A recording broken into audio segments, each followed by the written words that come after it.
সেই 16টা রাষ্ট্রের কোথায় তারা মানবাধিকার প্রতিষ্ঠার পক্ষে একটু কাজ করতে পেরেছে। নারী মৈত্রীর নামে একটা মৈত্রী যাত্রা হয়েছিল, সেখানে পাহাড় থেকে লোকজন এনে পাহাড় থেকে সেনা সরান, তারপর হলো আদিবাসীদের অধিকার রক্ষা করুন, এই নামে স্লোগান দেওয়া হয়েছে। জাতিসংঘের মানবাধিকার কার্যালয়ের নিজস্ব কোনো ফান্ড নেই। পশ্চিমারা যে দেশেই ফান্ড দেয়, পশ্চিমাদের যে এজেন্ডা গুলো আছে এগুলোর পক্ষেই তারা কাজ। এবং আপনি সিরিয়ায় দেখেন, সিরিয়ায় বাশার আল আসাদ যা করেছে, জাতিসংঘের মানবাধিকার কার্যালয় একতরফা সেটা সমর্থন দিয়েছে। পার্বত্য চট্টগ্রামে যারা বিদ্রোহ করতে চাচ্ছে, বিদ্রোহী গোষ্ঠী আছে, এদেরকে আদিবাসী বলে, আদিবাসীদের অধিকার বলে, এদের পক্ষে জাতিসংঘের মানবাধিকার কার্যালয় নেবে না, এইটার গ্যারান্টি কি? বিদেশি কোন এজেন্সিকে যদি আপনি দেশীয় অফিস করার অনুমতি দিতে হয়, তাহলে সংসদে সংলাপ করে অনুমতি দিতে হবে। আসসালামু আলাইকুম ওয়া রাহমাতুল্লাহি ওয়া বারাকাতুহু।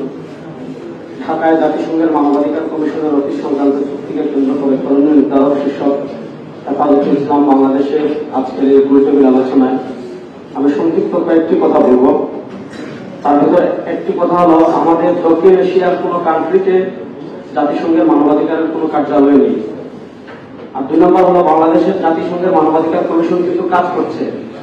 ইতিমধ্যে 13 ফেব্রুয়ারি আমাদের জুলাই আগস্টের গণহত্যা নিয়ে জাতিসংঘের মানবাধিকার কার্যালয় থেকে একটি রিপোর্ট পেশ করা হচ্ছে। বোঝা গেল অফিস ছাড়াও জাতিসংঘ তাদের মানবাধিকার কার্যালয়, মানবাধিকারের পক্ষে বাংলাদেশে আগেও কাজ করছে, এখনো করছে। প্রশ্ন হলো, তাহলে অফিসের প্রয়োজনীয়তা কেন? মূলত তারা অফিস করতে চাচ্ছে, জাতিসংঘের মানবাধিকার কার্যালয়ের নিজস্ব কোনো ফান্ড নেই।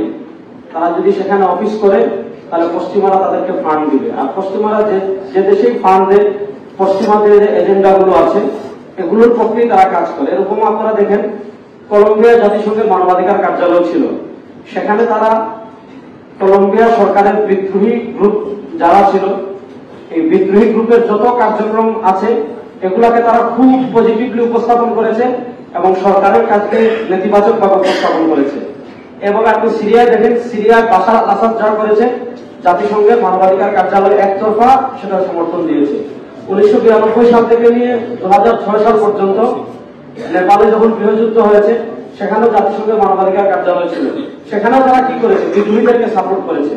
এখন বাংলাদেশে যদি জাতিসংঘের মানবাধিকার কার্যালয় হয়, তাহলে আমাদেরকে বারবার তারা যে কথা বলা হচ্ছে সরকারের পক্ষ থেকে, যে বাংলাদেশে গুম খুন এগুলোর পক্ষে তারা কাজ করবে, বাংলাদেশে আগের ফেসিবাদের মতো আর কিছু ফেরত আসবে না।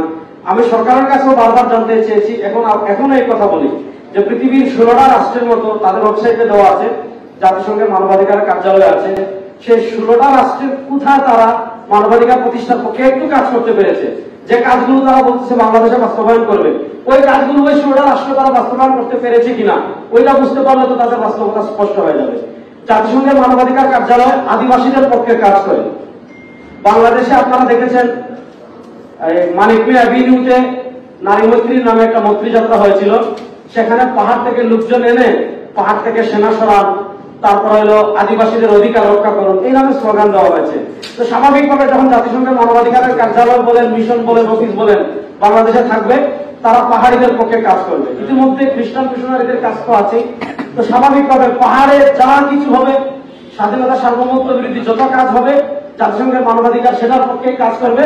এবং আমাদের পার্বত্য চট্টগ্রাম কেন্দ্রিক যে আশঙ্কা আমরা পূর্ব থেকে করছি, সেটাই বাস্তবায়ন হবে, আমরা কিছুই করতে পারবো না। এরপরে আসেন, জাতিসংঘের মানবাধিকার আর আমাদের মানবাধিকার কখনো এক না। জাতিসংঘের মানবাধিকারের বিষয় তাদের নারী স্বাধীনতা, তারা পশ্চিমাদের নারী স্বাধীনতা এটাকে তারা মানবাধিকার মনে করে। স্বাভাবিকভাবে আমাদের নারী সংস্কার কমিশন তারা যে প্রতিবেদন দিয়েছে, এইটার পরে আবার যদি আপনার জাতিসংঘের মানবাধিকার কার্যালয়ে আসে, তাই নারী স্বাধীনতার নামে ওইটাই পাস হবে যেটা সংস্কার কমিশন কি করেছে, জমা দিয়েছে।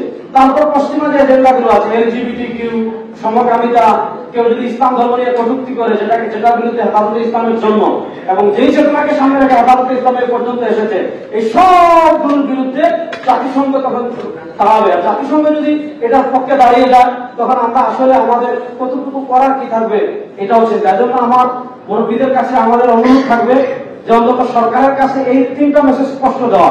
একটা হলো, যে সকল রাষ্ট্রে জাতিসংঘের অফিস আছে মানবাধিকারের, সেখানে তারা কি করেছে। 2 নম্বর, জাতিসংঘে যে মানবাধিকার নিয়ে কাজ করবে, সেই মানবাধিকারের সংজ্ঞাটা কি। 3 নম্বর, পার্বত্য চট্টগ্রামে যারা বিদ্রোহ করতে চাচ্ছে, বিদ্রোহী গোষ্ঠী আছে, এদেরকে আদিবাসী বলে, আদিবাসীদের অধিকার বলে, এদের পক্ষে জাতিসংঘের মানবাধিকার কার্যালয় নেবে না, এইটার গ্যারান্টি কি। আর 3 নম্বর কথা হলো, আমাদের সংবিধানটা স্পষ্ট লেখা আছে, বিদেশি কোন এজেন্সিকে যদি আপনি দেশীয় অফিস করার অনুমতি দিতে হয় তাহলে সংসদে সংলাপ করে অনুমতি দিতে হবে। এখন যেহেতু সংসদ নাই, আমাদের অনেক রাজনৈতিক দল আছে, আমাদের ঐক্যবদ্ধ কমিশনে ছোট ছোট ইস্যু নিয়ে সব রাজনৈতিক দলের মতামত নেওয়া হয়। আর আমাদের স্বাধীনতা মানচিত্রের জন্য এমন একটা স্পর্শকাতর বিষয়, সেখানে কোন রাজনৈতিক দলের কোন মতামত নেওয়া হলো না। আর অন্তর্বর্তীকালীন সরকার ওনাদের হিসাবে 6 মাস আছে, এত তাড়াহুড়া করে এটার পক্ষে পজিটিভ নেগেটিভ দাঁড় করিয়ে এত তাড়াহুড়া করে এটা দেওয়ার কারণ কি, এটা আমরা আসলে বুঝতে পারছি না। এজন্য আমি তরুণের পক্ষ থেকে আমাদের মুরব্বীদের কাছে স্পষ্ট এই মেসেজ দিই, আপনারা আমাদেরকে এটা নিয়ে যে কাজ করতে চাইবেন আমরা তরুণ আপনাদের যাকে আহ্বান করার জন্য প্রস্তুত আছি ইনশাআল্লাহ।